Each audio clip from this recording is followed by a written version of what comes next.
Has your doctor or endocrinologist told you, quote, "We don't know what causes Hashimoto's," unquote? Have they told you that before? Have you heard that before?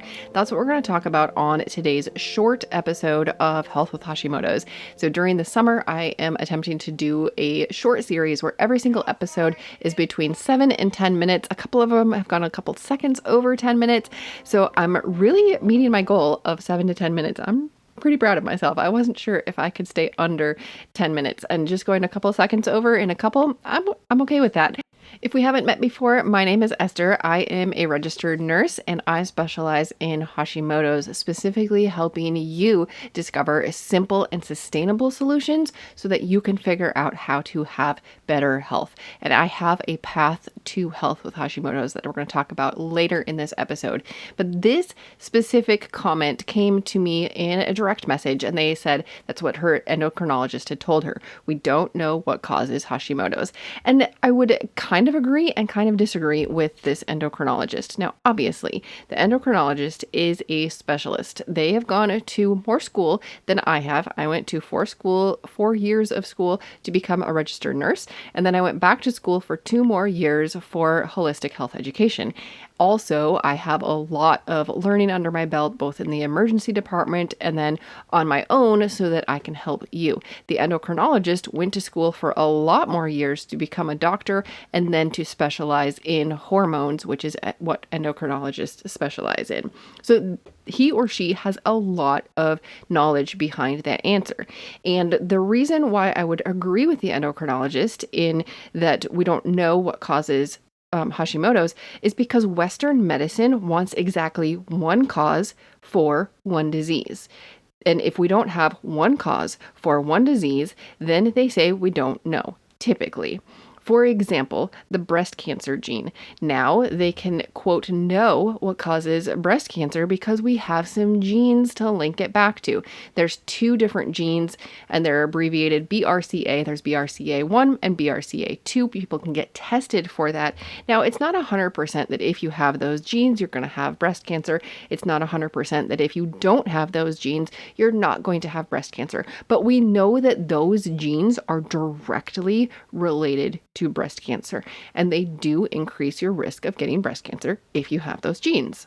And then, of course, there's a lot of other scenarios in Western medicine where, we have vaccines for different things. Like you're going to get MMR so that you don't get measles, mumps, and rubella. Now, there's a lot of different paths that we could go on for a vaccine topic, and I'm not going to. I'm just saying they like to have a specific cause so that they can have a specific treatment, so that they can market it to you, and also to keep you healthy. There are people who really, really want to help you be healthier. There are also people in Western medicine who really want to make a lot of money and are very good at it. So in Western medicine, they want one cause for one disease, and Hashimoto's does not have one cause. So can we say that we know what causes Hashimoto's in that scenario? No. We know there's a genetic component to Hashimoto's. To my knowledge, they have not isolated the specific gene and can test for it, but you can see it run in families. So we know that there's a genetic component. And if you have downloaded step 1 in your path to health with Hashimoto's, step 1 is 10 thyroid questions to ask your doctor. It's the first part of Hashimoto's Decoded.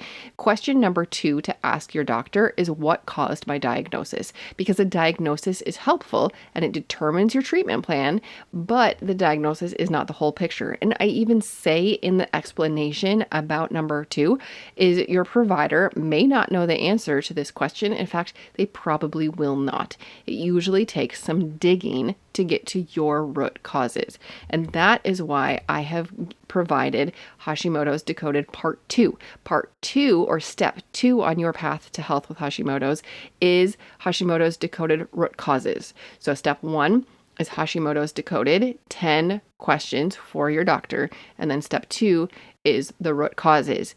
Root causes is really what you want to figure out.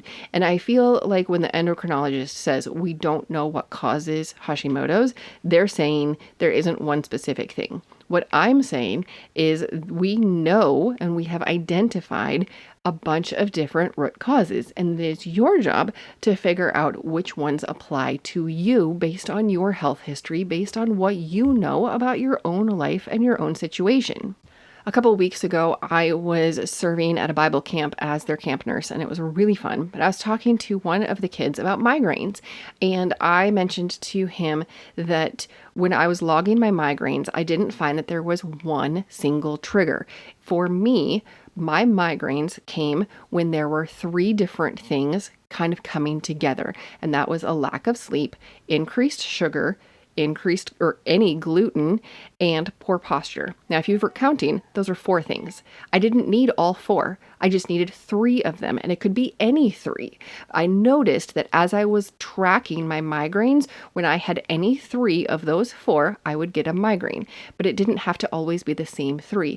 And you know what? That made it really hard to pin down my triggers. It took a long time to figure out, oh, it's this combination or it's this scenario. It can be the same thing for you. We know that there are a bunch of identified root causes and triggers. And then it's your job to look at them and say, well, these specific ones apply to me and my situation. It's not a one size fits all. And that's the really hard thing about autoimmune problems, because it's not a one size fits all. It's not a one solution fits all. It's a figure out what's going on in your life and then figure out how to address that. That is the goal. We want to address what's going on in your specific situation so that you can get the answers and you can get the results that you want. And that is why I created the Path to Health with Hashimoto's. 3 steps so that you can get your exact answers. Like I said, step 1 on that path is Hashimoto's Decoded, 10 questions to ask your doctor. Step 2 on that path is Hashimoto's Decoded, the root causes, so you can figure out what contributed to you getting Hashimoto's. Now, is this 100%? No, this is based on what you are reflecting on. And it's not like I can't give you an A and say, yep, you exactly figured it out. There's always some subjectiveness in this and figuring it out, but you don't need a bunch of expensive tests. Just go through that. It's a $7 course right now, the Hashimoto's Decoded root causes. Super simple. Figure out your root causes. And then step 3 is the Holistic Hashimoto's course. And that is where you're going to figure out exactly what to do. I'm going to shortcut your time and your energy. I'm going to take away a lot of the throw spaghetti at the wall, the trial and error. Like one person I talked to, she said, I just keep trying over and over and over. I have so much error in trying to figure out what's going on until I finally got to some solutions. She had wasted so much time, and I don't want you to waste all that time and energy. So that is why I created the Holistic Hashimoto's course. So was that endocrinologist correct? Do we know what causes Hashimoto's? They said no. And I say, well, kind of. You can go through that path. Step 1, step 2, step 3, and you can get answers for yourself and figure out some solutions for yourself. And that is what really matters in the end. So drop below in the show notes and there will be links to the app, the Health with Hashimoto's app. You can find all 3 steps in there, or you can just do step 1, which is down below. And then of course I will send you an email, and then you can go to step 2. And then after step 2, you would check your email and go to step 3. I look forward to seeing you along the path to health with Hashimoto's. This podcast is for informational and educational purposes only. Please discuss any concerns and plans with your trusted healthcare professional. If you found this episode helpful, will you please share it with a friend? I'll see you next week on the Health with Hashimoto's podcast.